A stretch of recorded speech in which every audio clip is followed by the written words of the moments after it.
भाई जिगर में दम रखने वालों से पूरी दुनिया डरती है और ये डर जरूरी भी है, खासकर जब आपको देश बचाना हो। चाणक्य से लेकर सुभाष चंद्र बोस तक सबने अपने जिगरे से वो कर दिखाया है जिसके बारे में हम आज तक पढ़ते हैं। और ऐसी ही एक स्टोरी है रानी दीदा की।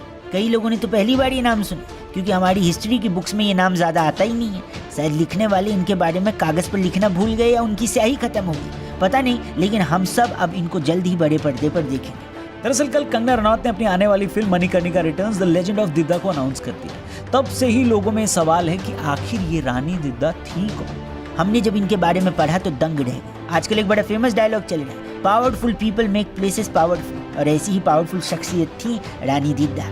कश्मीर में इन्होंने लगभग 50 साल तक राज किया। आपका दिमाग जिस लेवल तक सोच सकता है उन्होंने उससे भी बड़े काम किए, जब इन्होंने 35,000 की सेना को सिर्फ 500 लड़ाकों की मदद से 45 मिनट के अंदर हरा दिया। इतिहासकार मानते हैं कि रानी दीदा का अपने दुश्मनों को मारने का तरीका बड़ा ही क्रूर था। ऐसा इसलिए क्योंकि वो इससे एक मैसेज देती थी कि उनकी रियासत के अंदर घुसने वालों का क्या अंजाम हो सकता है। दिव्यांग होने के बाद भी वो कभी हारी नहीं। आज भी कश्मीर की आखिरी रानी होने का गौरव प्राप्त है। उन्होंने महमूद गजनवी को 2 बार, भाई साहब 2 बार हराकर वैसे ही वापस भेज दिया जैसे हमारे सोल्जर भाइयों ने चीनियों को 4 कंटाप मार के वापस भेज दिया था। वही खूंखार महमूद गजनवी जिसके हिंदुस्तान में प्रवेश करने के बाद जो विध्वंस हुआ उसका अपना एक लंबा इतिहास है। सोमनाथ मंदिर पर उसी ने हमला किया था। उनसे जुड़ी कई कहानियां भी प्रचलित हैं जिसमें ये बताया जाता है कि आसपास के राजा उन्हें चुड़ैल रानी बुलाते क्योंकि उन्हें भरोसा ही नहीं था कि एक औरत गजनवी जैसे लुटेरे को भी हरा सकती। उनके लिए तो बस ये चुड़ैल ही थी जिसके पास काला जादू की कला थी, ऐसा उनका कहना था। लेकिन रानी दीदा ने कभी भी अपने पीछे बोलने वालों की परवाह नहीं की। गुरिल्ला वॉरफेयर टैक्टिक्स देने का श्रेय भी इन्हीं को जाता है। इनकी बहादुरी को देखकर ही इनके पति सेनगुप्त ने अपने नाम के आगे इनका नाम लगाया। दिद्दक सेनगुप्त कहलाए वो। राजा सेनगुप्त के मरने के बाद भी उन्होंने सती होने से साफ मना किया और राजगद्दी संभालने के साथ अपने बेटे को पढ़ाया लिखाया भी। राजनीति में उनकी पकड़ बहुत मजबूत थी, लेकिन किस्मत की मार ऐसी पड़ी कि बाद में उसी लड़के ने उनको महल से निकाल दिया, जिसके बाद भी उन्होंने अपने राज्य के लोगों के साथ जुड़ाव जारी रखा।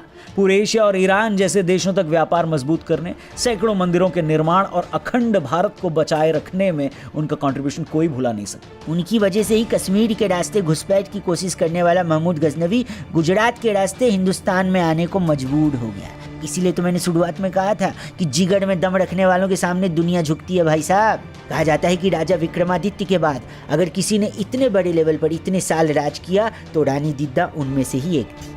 इनकी कहानी को जब हम बड़े पर्दे पर देखेंगे तो 2 फायदे होंगे भाई साहब। एक तो अपनी हिस्ट्री के बारे में, इतिहास के बारे में हमें पता चलेगा तो गर्व महसूस होगा, और दूसरा हम एक ऐसी कहानी को बड़े पर्दे पर देख पाएंगे जो रानी लक्ष्मीबाई जैसी वीरांगनाओं की लिस्ट में आती है। क्या इनकी कहानी आपने भी पहली बार सुनी? सुन के कैसा महसूस हुआ आपको कमेंट करके हमें ज़रूर बताएं। और इस देश के इतिहास को, भारत के इतिहास को सही तरीके से दर्शाती हुई फिल्में बननी चाहिए नहीं बननी चाहिए दोस्तों, कमेंट करके ज़रूर बताएं। अपना ख्याल रखना। We are signing out. जय हिंद, वंदे मातरम।